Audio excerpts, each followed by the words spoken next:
Olá a todos, bem-vindos de volta ao meu canal para um novo mistério com Molly Westbrook. Se você é novo por aqui, se nunca viu meu rosto na sua tela antes, então, oi, meu nome é Molly Westbrook e eu posto vídeos de crimes reais como este toda semana. Então, se você acha que isso é algo que você pode querer continuar assistindo, então, por favor, inscreva-se e não se esqueça de ativar os pequenos sinos de notificação para que o YouTube te avise sempre que eu postar um novo vídeo. Mas, de qualquer forma, esta semana vamos falar sobre um caso resolvido de Swindon na Inglaterra. No início de 2011, uma jovem chamada Sian O'Callaghan simplesmente desapareceu após uma noite com amigos e quando ela foi dada como desaparecida, a polícia imediatamente entrou em ação. Era uma corrida contra o tempo para encontrá-la, e todos esperavam desesperadamente que ela fosse encontrada viva, mas as esperanças das pessoas logo foram destruídas quando uma prisão foi feita e uma confissão levou a polícia ao paradeiro de Sian. No entanto, este caso tomou um rumo muito inesperado quando o suspeito confessou um segundo assassinato. Um assassinato que a polícia ainda não sabia.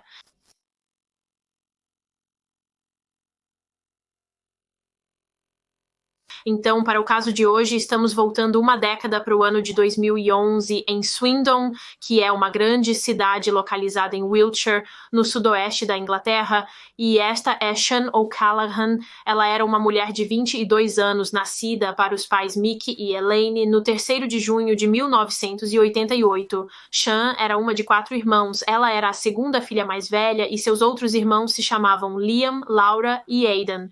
E pelo que eu pude perceber, Sian tinha uma relação muito próxima com sua família, particularmente com sua mãe Elaine. Ela descreveu como as duas costumavam ter pequenos dias de mãe e filha enquanto Sian estava crescendo. A família de Sian a descreveu como uma pessoa muito borbulhante, otimista e feliz. Ela era uma daquelas pessoas que raramente estava de mau humor.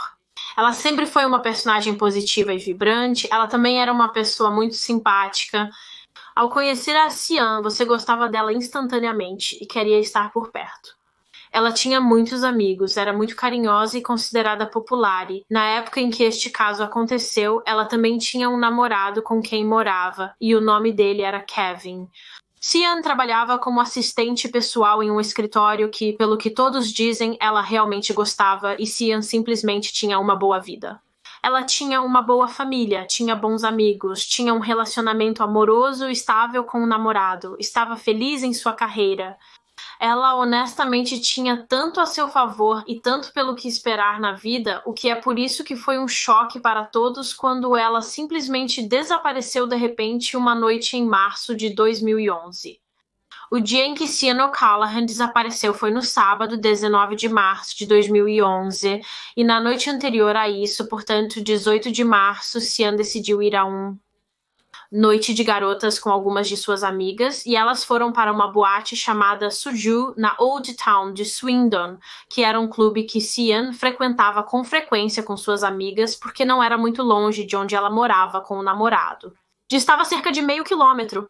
Então ela foi à boate com suas amigas, elas estavam tomando alguns drinks e se divertindo muito, e então, nas primeiras horas da manhã de sábado, Sian se separou de suas amigas e decidiu deixar o clube e voltar para casa. No entanto, Sian nunca chegou em casa naquela noite e, após deixar a boate, nunca mais foi vista viva novamente. Seu namorado Kevin ficou muito preocupado com Sian quando ela simplesmente parou de responder às suas mensagens de texto. Eles mantiveram contato praticamente a noite toda, estavam trocando mensagens, e o último texto que ele recebeu dela foi às 1h24 da manhã, quando ela mandou uma mensagem perguntando: "Onde você está?" Kevin respondeu aquela mensagem: "Onde você está?" por volta das 2 horas depois, ao acordar, e disse que estava apenas em casa na cama. No entanto, Sian nunca respondeu a esta mensagem e então Kevin mandou outra mensagem para ela cerca de 1 hora depois, apenas dizendo preocupado. Mas ainda assim não houve resposta e neste ponto ele realmente começou a entrar em pânico. Ele não tinha ideia de onde Sian estava e por que ela não estava respondendo às suas mensagens de texto. Isso era incrivelmente fora do comum para ela, e então, quando o sol nasceu na manhã seguinte, Kevin entrou em contato com a polícia e denunciou sua namorada como desaparecida.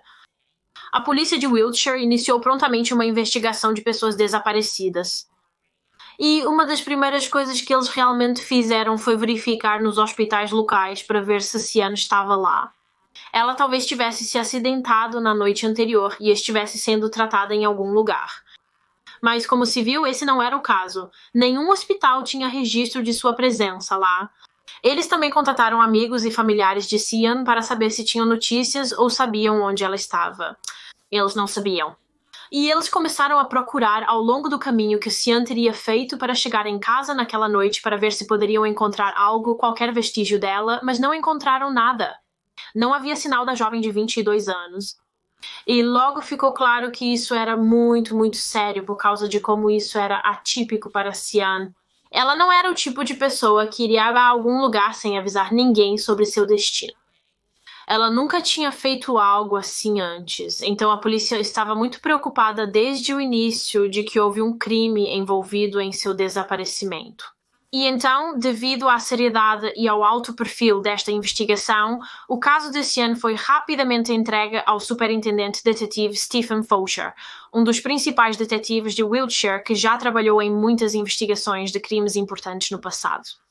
Agora, como parte desta investigação de pessoas desaparecidas, a polícia examinou os registros do celular de Sian e conseguiu determinar que quando Sian enviou sua última mensagem para o namorado às 1h24 da manhã, a mensagem que dizia "Onde você está?", essa mensagem estava sendo enviada de uma torre de telefone em Swindon, perto da boate. Então isso indicava que ela estava na boate quando enviou aquela última mensagem. No entanto, algumas horas depois, quando o namorado dela mandou uma mensagem, descobriu-se que o sinal do telefone dela agora estava sendo enviado de outra torre a mais de 10 milhas de distância na floresta de Savanack, que é uma grande área arborizada em Wiltshire, o que era muito, muito preocupante, porque Sian não tinha absolutamente nenhum motivo para estar a 10 milhas de distância na floresta de Savanack naquela noite. E ainda assim, o sinal do telefone dela indicava que era onde ela estava. E então, como você esperaria, a maior parte dos esforços de busca a partir deste ponto foram muito focados na floresta de Savanack. Eles iriam procurar por qualquer vestígio de Sian, mas isso seria difícil e muito, muito demorado, porque, como eu disse, a floresta de Savanack é uma área enorme, enorme. São cerca de 4.500 acres de campo, então procurar por toda ela iria levar tempo e era tempo que eles realmente não tinham neste caso. Se Sian ainda estivesse viva em algum lugar na floresta, ela precisava ser encontrada rapidamente. No entanto, felizmente, a polícia não estava sozinha em suas buscas. O desaparecimento de Sian rapidamente chamou a atenção do público e da mídia após um apelo emocionante na televisão dado por seu namorado e família. E como resultado disso, centenas e centenas de pessoas, acho que na verdade milhares de pessoas, ofereceram seu tempo para ajudar nas buscas na floresta de Savanack, o que foi de grande ajuda para a polícia. Isso significava que poderiam cobrir mais terreno e, esperançosamente, encontrar Sian mais rápido. Enquanto tudo isso estava acontecendo, bem, uma das primeiras coisas que eles fizeram neste caso, na verdade, foi a polícia passar pelas imagens de circuito fechado de televisão de dentro e fora da boate Suju na noite em que Sean desapareceu. Agora, Sean foi visto pela última vez nas imagens dentro da boate por volta das 2h52 da manhã daquele sábado. Acho que, a essa altura, seus amigos já haviam ido embora. E, como você pode ver pelas imagens, ela estava sozinha quando saiu da boate naquela noite. E então, depois que ela sai da boate, você pode ver Sian caminhando pela estrada na direção de sua casa. Mas como sabemos, ela nunca chegou em casa naquela noite. Então algo deve ter acontecido com ela em algum ponto do seu caminho para casa. Agora, se você olhar de perto para essas imagens de Sian caminhando pela estrada, você notará que à medida que ela se afasta, uma luz brilhante aparece e essa é a luz do farol de um veículo que estava claramente vindo em sua direção. Agora, a polícia conseguiu perceber que depois que Sian caminhou em direção aos faróis, o veículo ficou parado, não se movendo por pouco mais de 1 minuto e então o carro se afastou. No entanto, a polícia conseguiu determinar que Sian nunca passou daquele ponto. Ela não foi capturada por nenhuma outra câmera de circuito fechado de televisão mais adiante na estrada e não foi vista novamente depois disso, o que significa que ela deve ter entrado naquele carro. Então, se Sian foi sequestrada naquela noite, então o motorista do carro provavelmente foi seu sequestrador, Agora, não apenas a polícia procurava por Cian, mas também por este carro. Se eles conseguirem rastrear o carro, podem rastrear o proprietário e talvez isso os leve à verdade sobre o que aconteceu com Cian naquela noite depois que ela saiu da boate. Então, essas imagens de circuito fechado de televisão foram mostradas a especialistas que conseguem identificar a marca e o modelo dos carros, e eles acreditaram que este carro no circuito fechado de televisão era um Toyota Avensis modelo 2007. No entanto, infelizmente, eles não conseguiram determinar a placa do carro nas imagens. Mas enquanto a polícia estava olhando através de outras câmeras de circuito fechado de televisão na área, eles realmente encontraram ainda mais imagens do carro. E neste vídeo você pode ver que no lado do veículo parece haver como um quadrado amarelo que a polícia pensou que talvez fosse como um número de táxi. Então talvez o carro que Cian entrou naquela noite fosse um táxi. Quer dizer, faria sentido. Talvez ela não quisesse caminhar sozinha para casa nas primeiras horas da manhã, e então ela entrou em um táxi, mas talvez o motorista deste táxi fosse um predador e fez algo com ela. De qualquer forma, a polícia continuou olhando todas as filmagens de circuito fechado de televisão na área, e uma das câmeras de circuito fechado de televisão realmente capturou imagens de um carro da polícia circulando por Swindon naquela noite.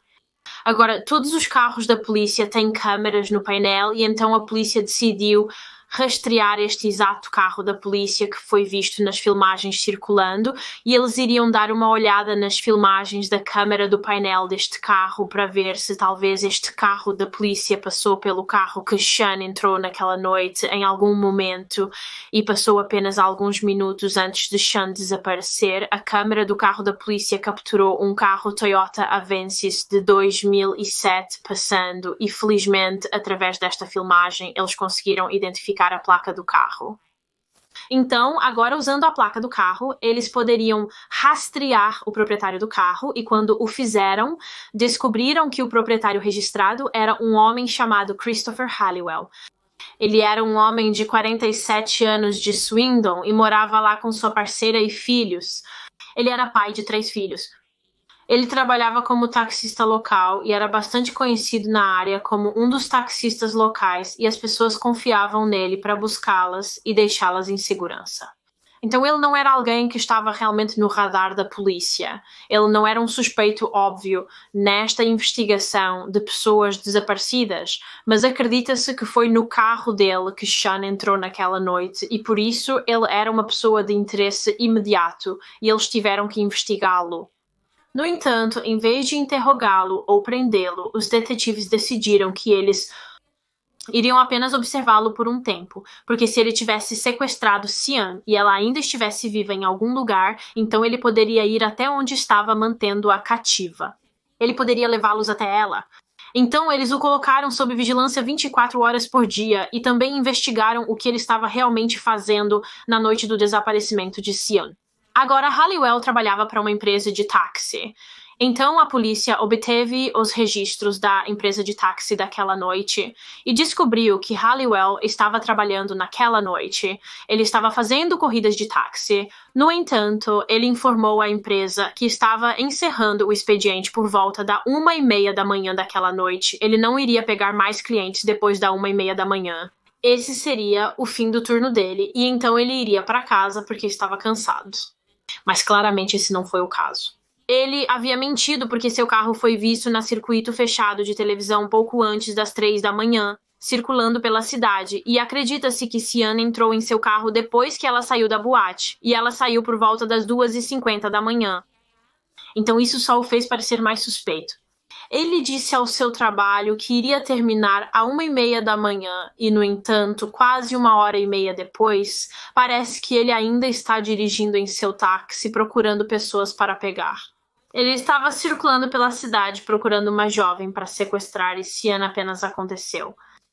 Para ser essa mulher, a primeira mulher que ele encontrou sozinha, Então, como eu disse, né, a polícia colocou Christopher Halliwell sob vigilância 24 horas e eles começaram a observá-lo constantemente, vendo o que ele fazia, e ele fez algumas coisas bastante estranhas, bem estranhas, dadas as circunstâncias. Na terça-feira seguinte, então isso teria sido alguns dias desde que Sean foi vista pela última vez, ele foi visto colando cartazes de desaparecimento de Sean na parte de trás do seu táxi. E eu quero dizer, quão sinistro é isso?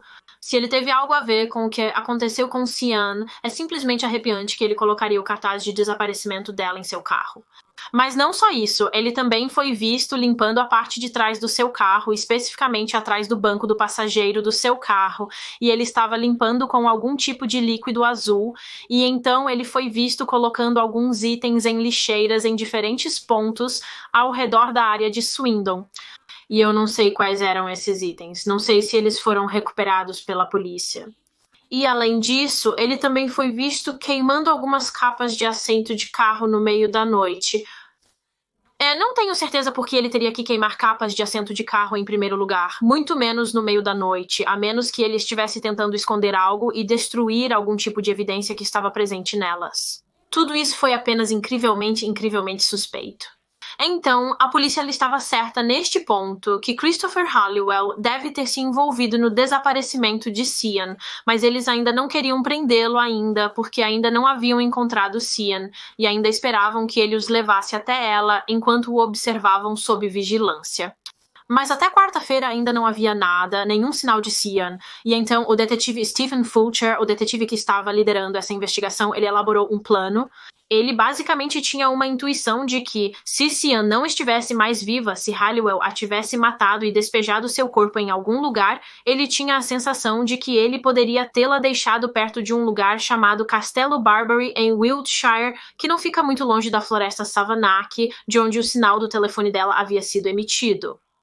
Não tenho certeza exatamente por que o detetive Fulcher pensou isso, mas ele apenas tinha uma intuição.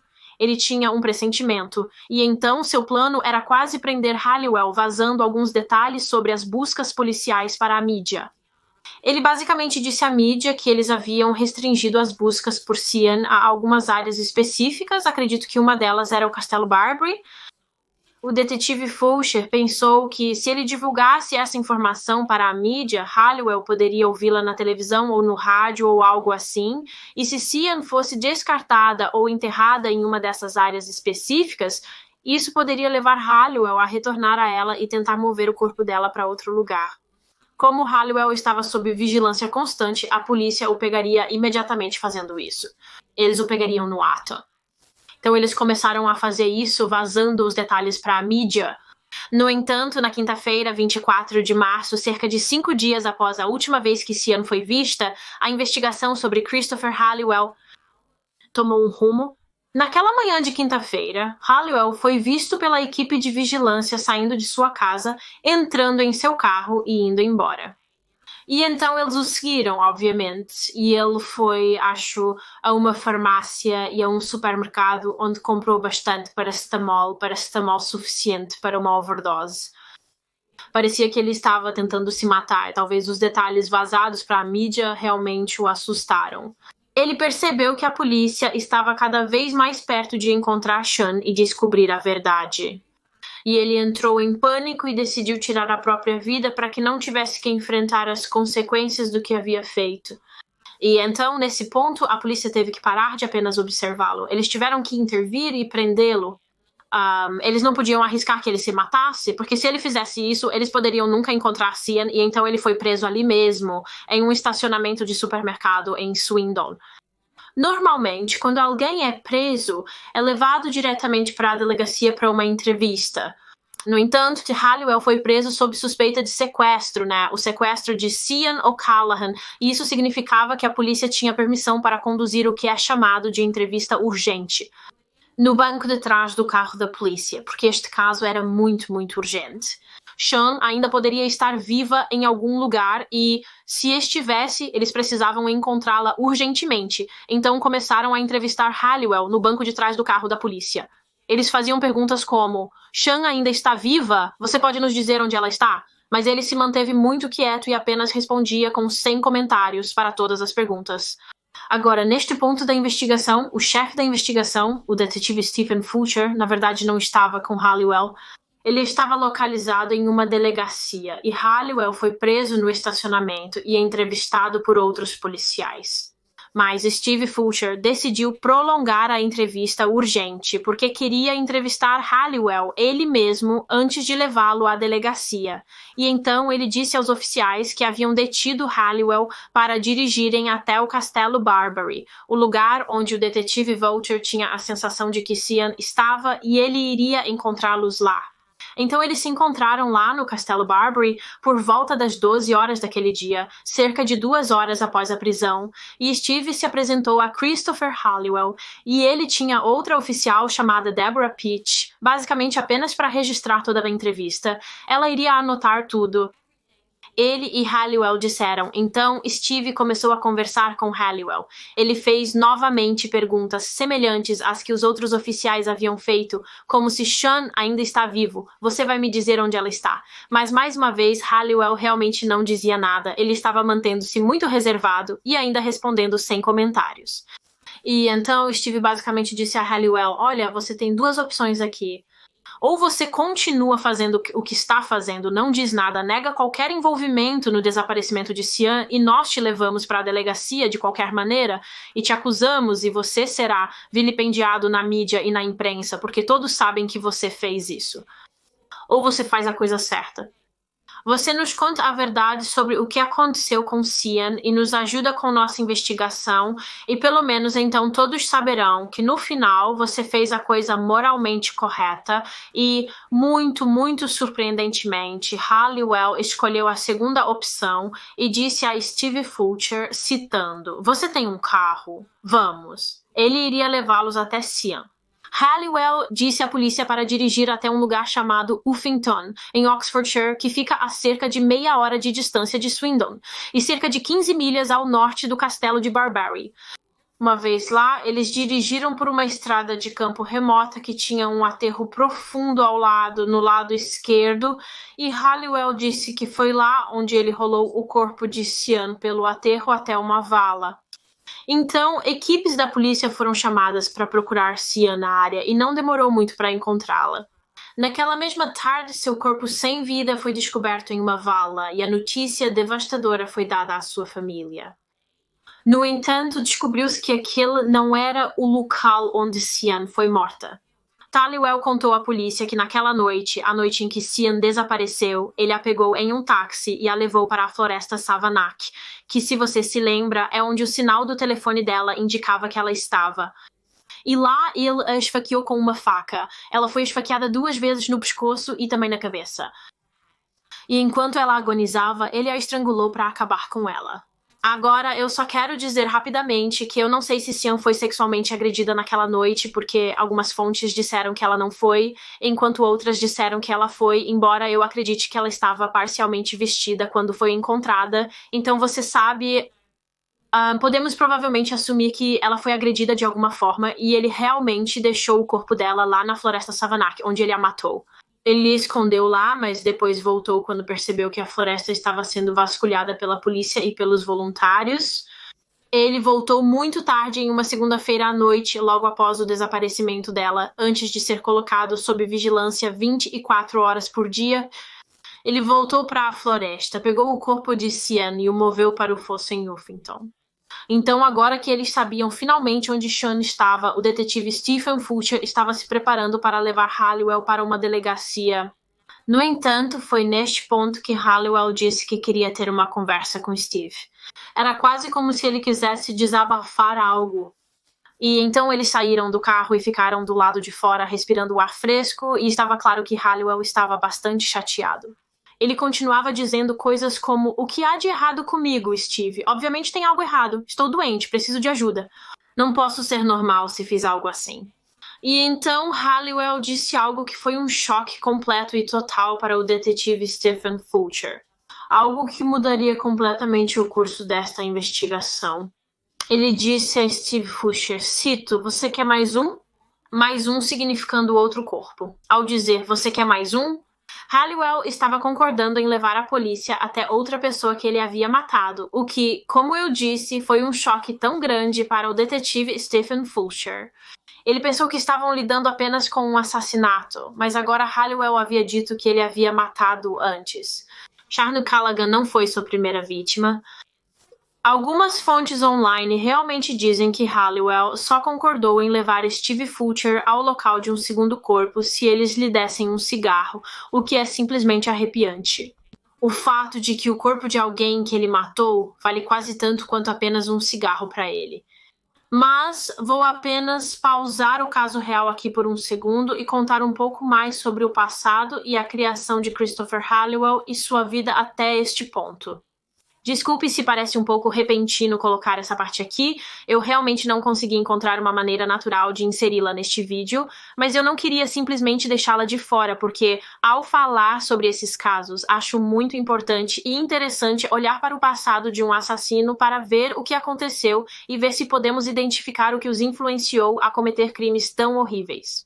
Então, Christopher Halliwell nasceu em 1964 em Swindon, na Inglaterra. No entanto, em sua infância, ele realmente se mudou com sua família para a Escócia e, obviamente, anos depois, ele voltaria para Swindon, onde este caso ocorreu. Agora, eu não consegui encontrar os nomes dos pais de Christopher. Na verdade, eu não sei se seu pai sequer teve uma participação ativa em sua vida, mas sua mãe teve, embora ela fosse uma mãe terrível e tratasse Hassan muito mal. Ela era horrendamente abusiva, tanto fisicamente, mas acho que também mental e emocionalmente. E Christopher apanhava muito durante a infância.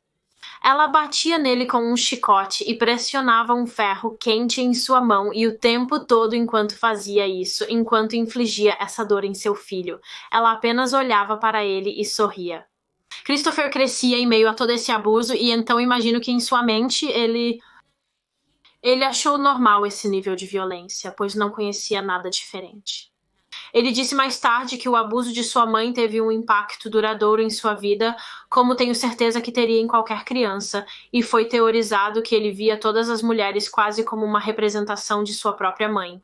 Sua mãe era uma mulher que era horrível, violenta e abusiva com ele por anos e anos, e então em sua mente todas as mulheres eram como ela, e então quando ele era mais velho e maior, decidiu se vingar de sua mãe sendo violento com as mulheres e visando mulheres que não eram sua mãe.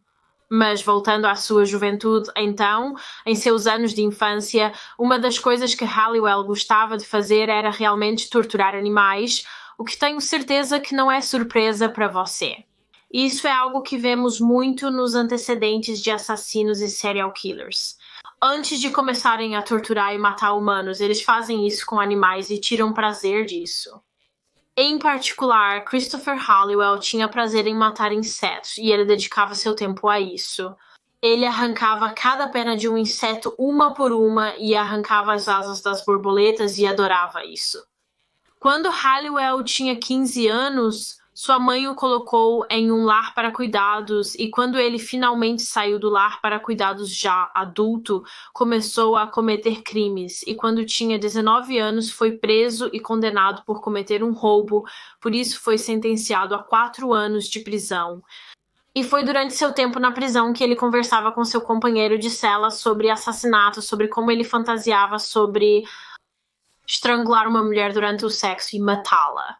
E ele realmente perguntou ao seu companheiro de cela, em uma ocasião, quantas pessoas você teria que matar para se tornar um serial killer, o que nos dá uma ideia de quanto tempo Halliwell vinha pensando em matar. Não foi algo espontâneo que ele simplesmente decidiu fazer um dia. Seus assassinatos foram de certa forma premeditados. Quando Halliwell finalmente foi libertado da prisão, ele realmente teve dificuldades para manter um emprego. Ele constantemente mudava de emprego para emprego. Em um momento, ele trabalhou como motorista, depois foi lixeiro, depois limpador de janelas. Ele mudou de carreira muitas vezes e eu não sei o motivo disso. Eu não sei se era apenas porque ele era demitido frequentemente de seus empregos ou talvez fosse algo pessoal. Talvez ele não gostasse do trabalho que fazia e por isso tentou algo diferente. Mas eventualmente ele começou a trabalhar como taxista, no que ele fez até ser pego em 2011. Como sabemos, ele se casou e teve 3 filhos com sua parceira e por fora parecia ser um respeitável homem de família, mas na realidade ele não era um bom marido. Ele começou a ter casos com acho que várias mulheres e regularmente dormia com trabalhadoras do sexo às escondidas de sua esposa, o que falaremos um pouco mais adiante. Mas sim, como eu disse, a maioria das pessoas que conheciam Halliwell apenas o viam como um respeitável e simpático homem de família. Na verdade, um de seus vizinhos o descreveu como sendo, citando, um cara incrível. Ele era ótimo em agir como se fosse uma pessoa normal e boa que se dava bem com todos.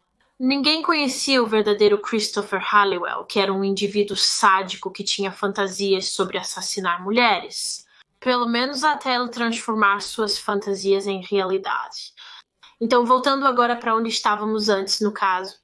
Halliwell acabara de admitir que matou outra pessoa antes de Sean O'Callaghan e concordou em levar o detetive Stephen Fulcher ao local onde os enterrou. Halliwell disse a Steve Fulcher que este segundo corpo era de outra jovem mulher. Ele disse que ela era uma trabalhadora sexual que ele havia sequestrado da Manchester Road em Swindon e matado. Ele afirmou que não conseguia se lembrar do nome desta jovem mulher, nem do ano exato em que a sequestrou e matou. Ele disse que acreditava que fosse em 2003, 2004 ou 2005, mas ele conseguia se lembrar de onde havia enterrado o corpo dela, e como eu disse, ele concordou em levar a polícia até lá. Ele os levou a um lugar chamado Eastleigh, em Gloucestershire, que fica a cerca de 17 milhas ao norte de Uffington, onde o corpo de Cian foi encontrado, e lá em Eastleigh ele levou o detetive Fulcher a um campo, e neste campo ele apontou para o local onde havia enterrado esta outra jovem mulher após estrangulá-la até a morte. Após isso, Halliwell foi finalmente levado a uma delegacia, onde teve acesso a um advogado. Enquanto isso, a polícia estava realizando buscas dentro de sua propriedade, dentro de sua casa, e também começaram a procurar no campo onde Halliwell afirmou ter enterrado uma segunda vítima, e foi exatamente isso que encontraram no campo. Eventualmente, eles recuperaram um segundo corpo. No entanto, neste momento, em 2011, o corpo era literalmente apenas restos esqueléticos. Ficou claro que quem quer que fosse, essa pessoa havia sido enterrada ali por vários anos, e, portanto, identificar essa pessoa seria difícil, mas depois que um dos ossos foi enviado para a análise de DNA, a polícia descobriu a identidade dessa pessoa. Esta segunda vítima era uma jovem chamada Becky Gordon Edwards, que estava desaparecida há 8 longos anos. Sua família a procurou por 8 anos e todo esse tempo ela estava morta em um campo. Becky Gordon Edwards era uma mulher de 20 anos que nasceu em 1982. Sua mãe se chamava Karen e seu pai se chamava John. Embora Karen e John não estivessem juntos na época em que este caso ocorreu, eles se separaram cerca de 6 anos após o nascimento de Becky. E Karen eventualmente começou um relacionamento com um homem chamado Charlie, então ele era como o padrasto de Becky. Pelo que eu posso entender, Becky era incrivelmente próxima de sua mãe Karen, e Karen diz que se lembra do dia em que Becky nasceu como sendo o dia mais lindo. Karen estava tão feliz com sua menina. Karen já tinha um filho antes de Becky, um menino chamado Stephen, e a chegada de Becky em 1982 realmente completou a família. Ao crescer, Becky era uma criança muito brilhante e inteligente. Ela realmente gostava de ler. Estava sempre no topo da classe, e isso continuou até ela chegar ao ensino médio, acredito eu. Mas em seus primeiros anos de adolescência, Becky começou a ser intimidada por outros alunos em sua escola, e essa intimidação era realmente muito ruim. Em uma ocasião, esses valentões tiraram o cardigan de Becky e esfregaram em fezes de cachorro e depois a forçaram a vesti-lo novamente, o que é simplesmente horrível. Quando a mãe de Becky, Karen, descobriu sobre toda a intimidação, ela ficou furiosa, compreensivelmente, e tirou Becky daquela escola longe dos valentões e ela começou em uma escola diferente. No entanto, infelizmente, havia valentões nesta nova escola também que miraram em Becky assim que ela se juntou. Ela realmente teve um tempo terrível na escola e, infelizmente, a intimidação levou a muitos problemas de saúde mental para Becky. E esses problemas de saúde mental levaram Becky a se automutilar e, com apenas 13 anos, ela tentou tirar a própria vida. Felizmente, Beck sobreviveu a essa tentativa de suicídio, mas ela nunca mais foi a mesma depois disso. Ela realmente lutou muito mentalmente e isso eventualmente a levou a usar drogas para lidar com a dor que estava sentindo. Acho que para a Beck começou com o uso de drogas recreativas, mas logo ela passou a usar drogas mais pesadas como a heroína e desenvolveu um vício muito ruim em drogas. E quando sua mãe, Karen, a confrontou sobre o uso de drogas, Beck fugiu de casa e isso é algo que ela faria frequentemente ao longo dos anos. Ela fugia e depois voltava para casa e depois fugia novamente. E sua família, particularmente sua mãe, literalmente implorava para Beck simplesmente parar. Parar de usar drogas e voltar para casa. Mas claro, para os viciados não é tão fácil assim e as coisas só pioraram quando Karen recebeu uma ligação de Beck na prisão. Veja, Beck havia cometido um roubo e ela havia fugido da fiança, então havia um mandado de prisão para ela e em vez de se entregar, ela entrou em pânico e fugiu, mas eventualmente a polícia a alcançou e ela foi presa e passou 3 semanas na prisão antes de sua audiência no tribunal. Após os procedimentos judiciais, ela foi multada em 125 libras e foi libertada em liberdade condicional, e Karen estava realmente esperando que este fosse um ponto de virada para Beck.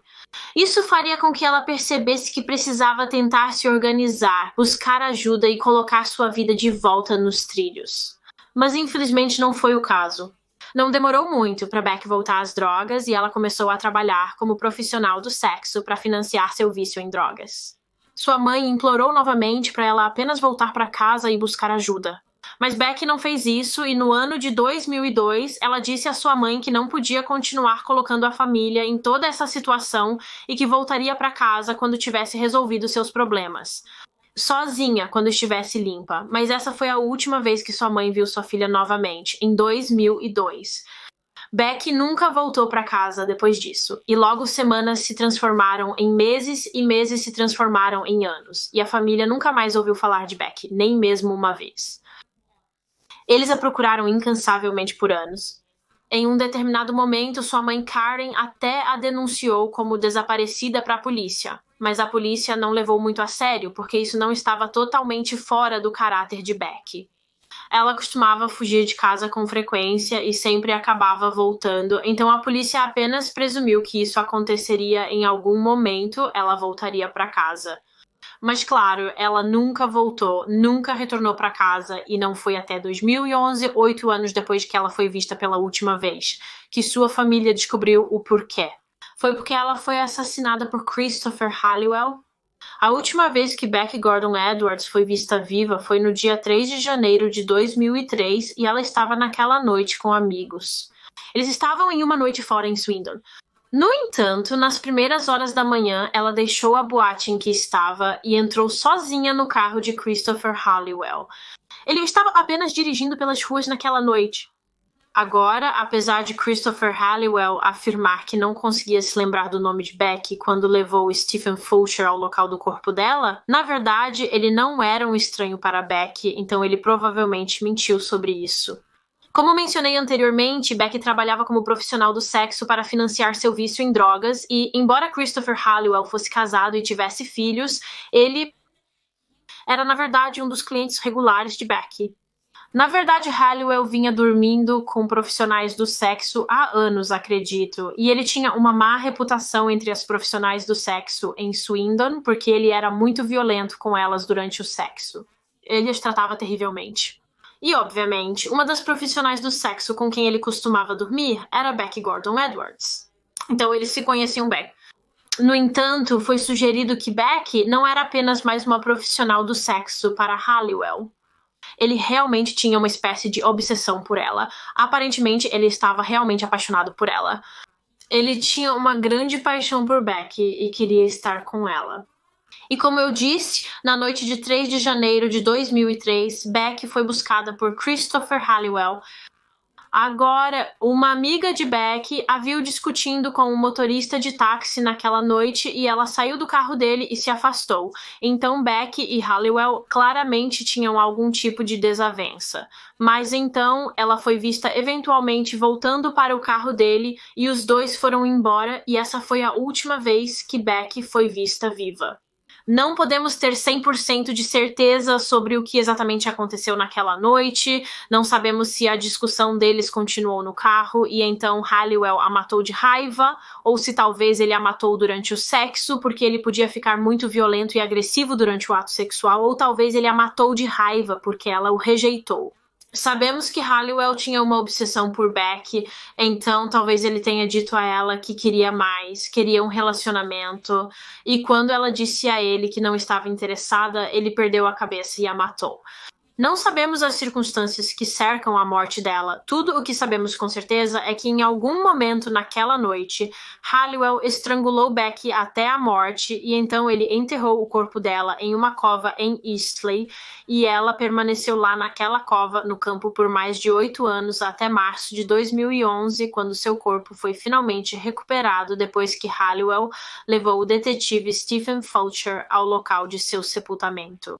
Então, assim que o corpo em Eastleigh foi identificado como sendo de Beck Gordon Edwards, a polícia notificou sua família e eles, é claro, ficaram devastados, absolutamente devastados, mas ficaram tão aliviados que o assassino dela havia sido capturado e foram informados pela polícia que ele seria preso por muito tempo por uma acusação de duplo homicídio.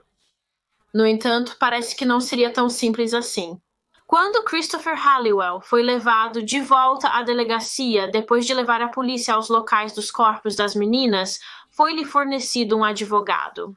E na sua próxima entrevista com os detetives, eles esperavam que ele apenas revisasse tudo novamente, passasse pela sua confissão.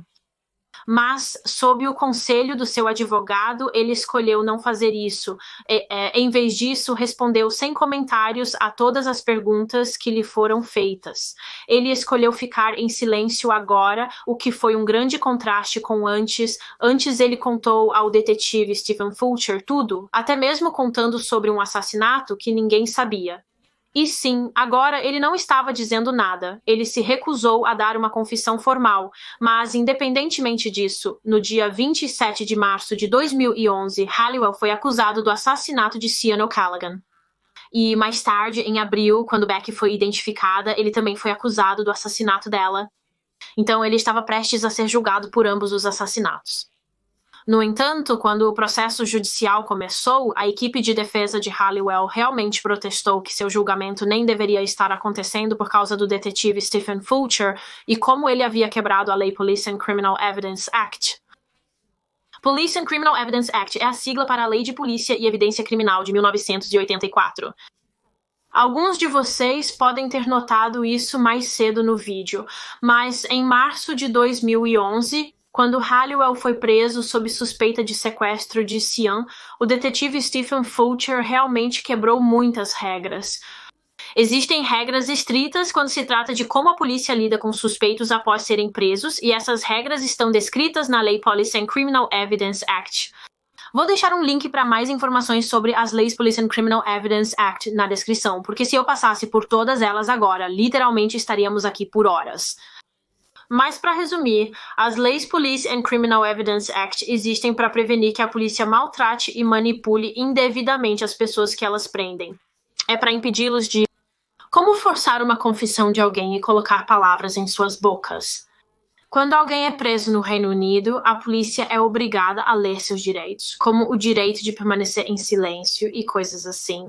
O suspeito é então advertido e geralmente é levado diretamente para uma delegacia onde tem acesso a um advogado.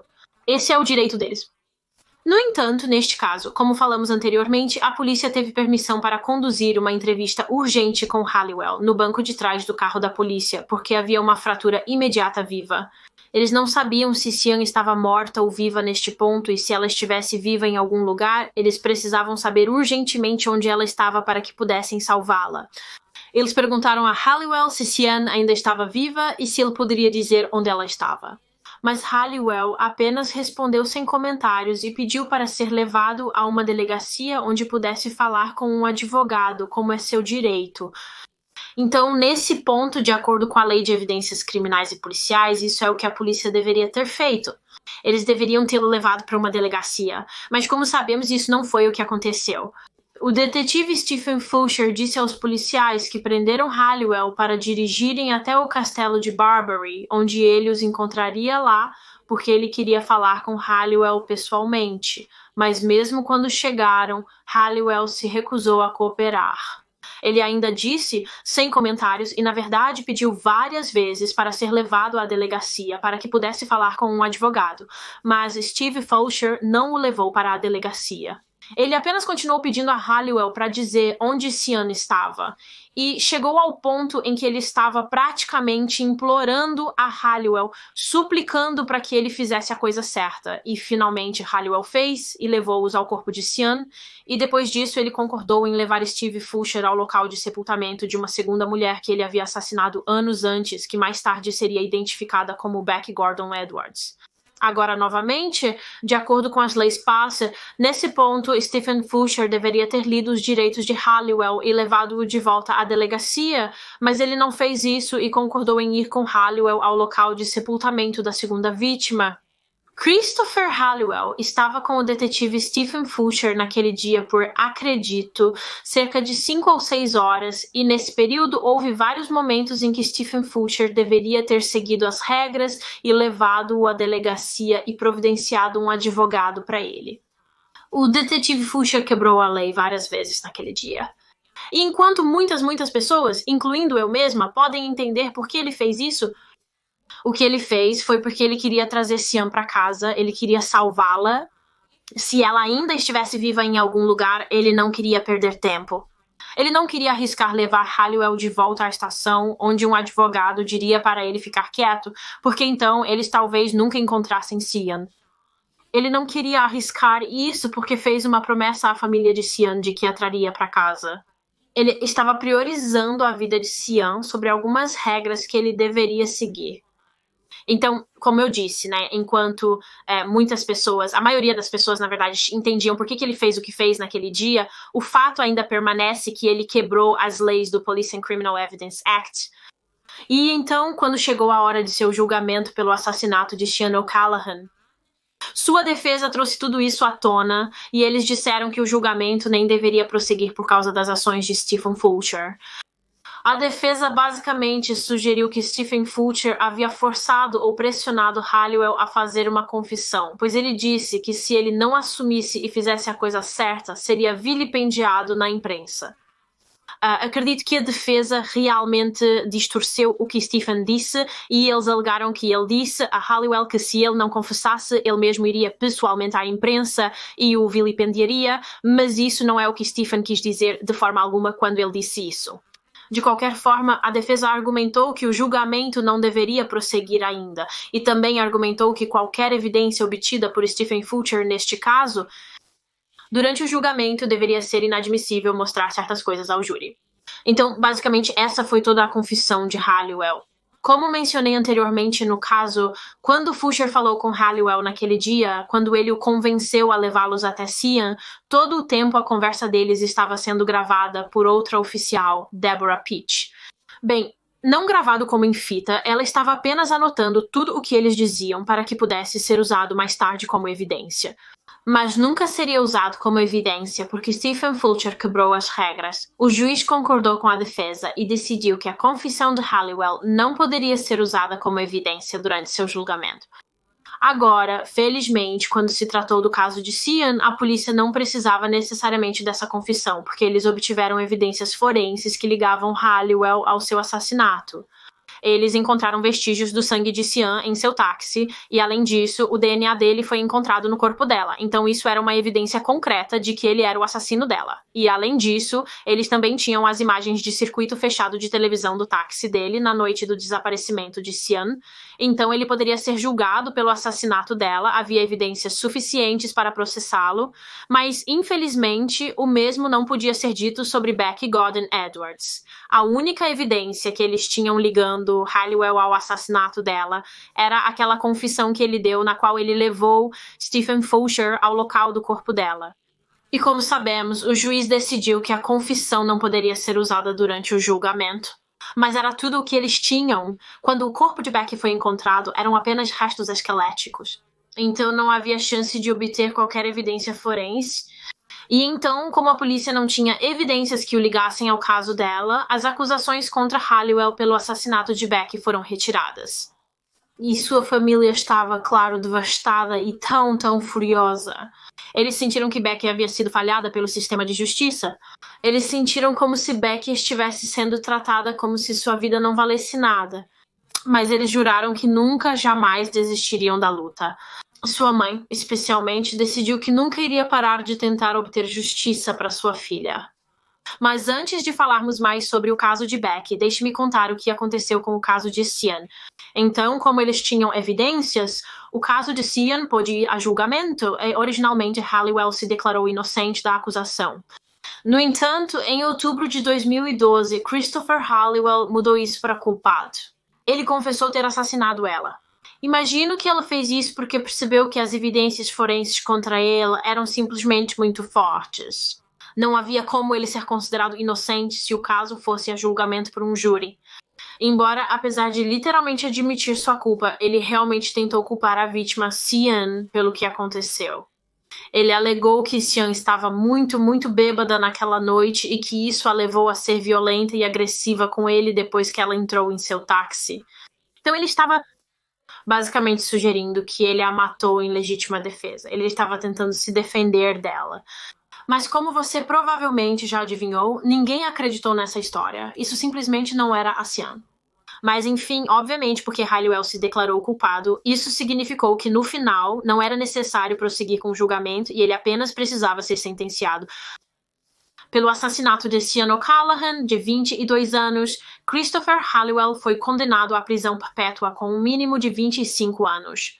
Então, no mínimo, ele seria considerado para a liberdade condicional em 2038. Felizmente, a família de Cian recebeu alguma forma de justiça pela sua morte, mas agora a luta era para que Halliwell também fosse condenado pelo assassinato de Becky.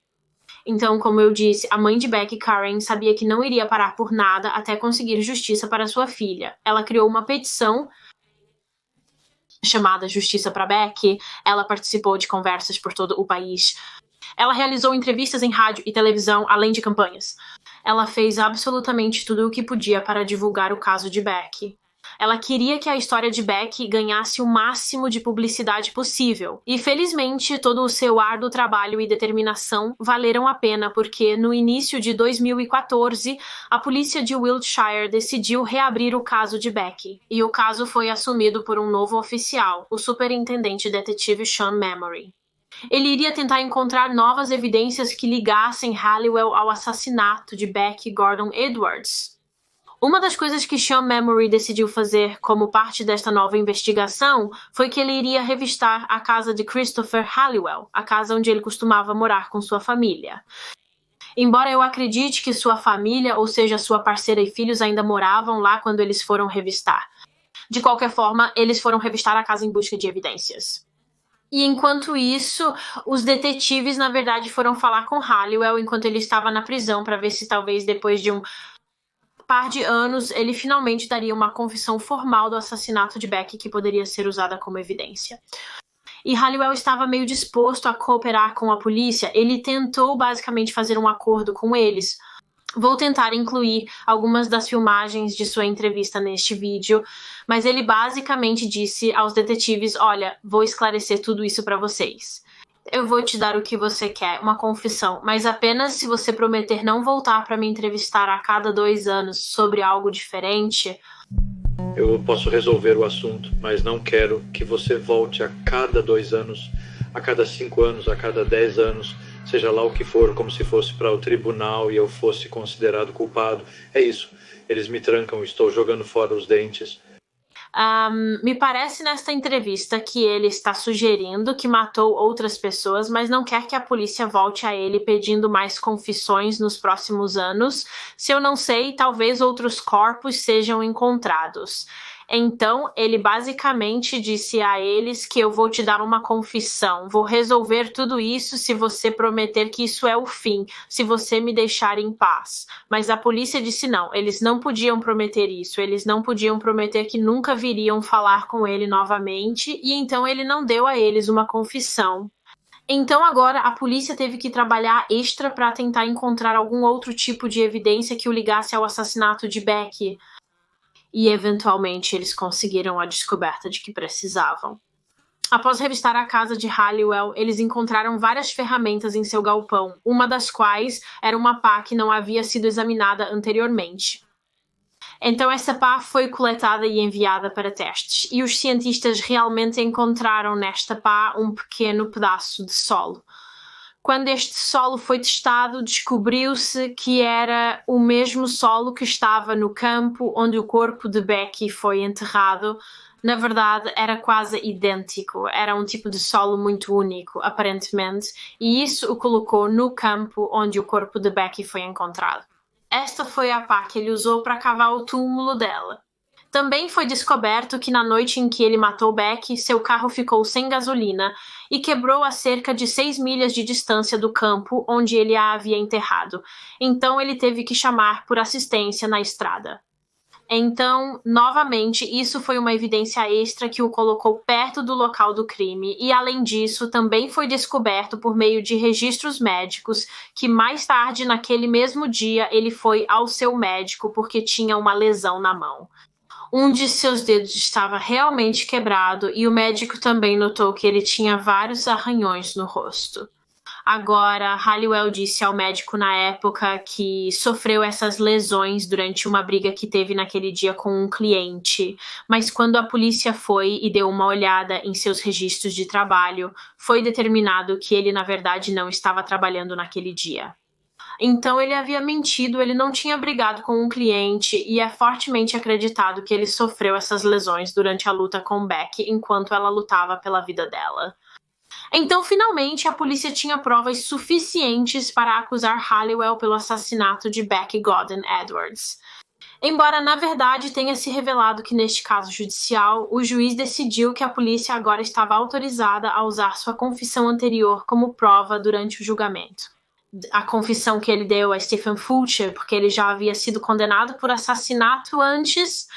Então, isso foi um enorme sucesso para a acusação. O caso contra ele agora era muito, muito forte.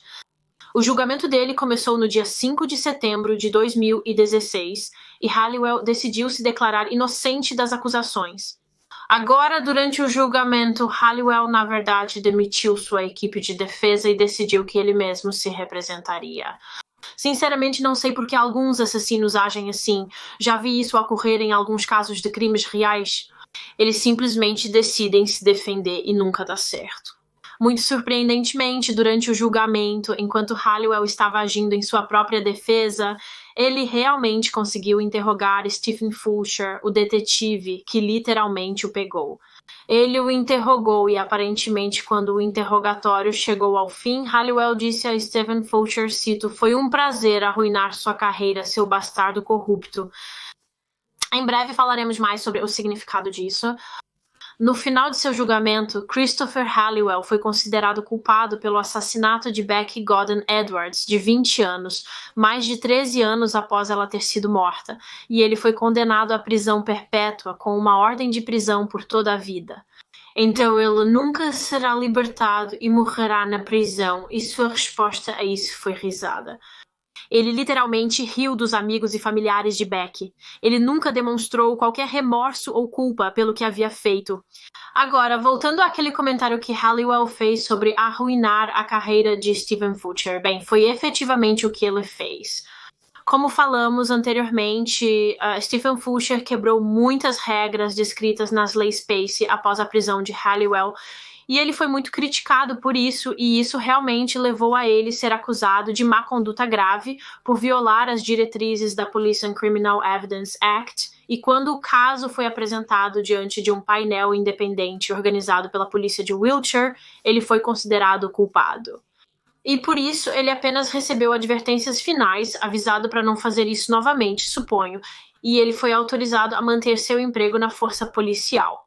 Isso tudo aconteceu em 2013, então foi em o intervalo entre quando Halliwell foi condenado pelo assassinato de Sienna em 2012 e quando ele foi condenado pelo assassinato de Becky alguns anos depois.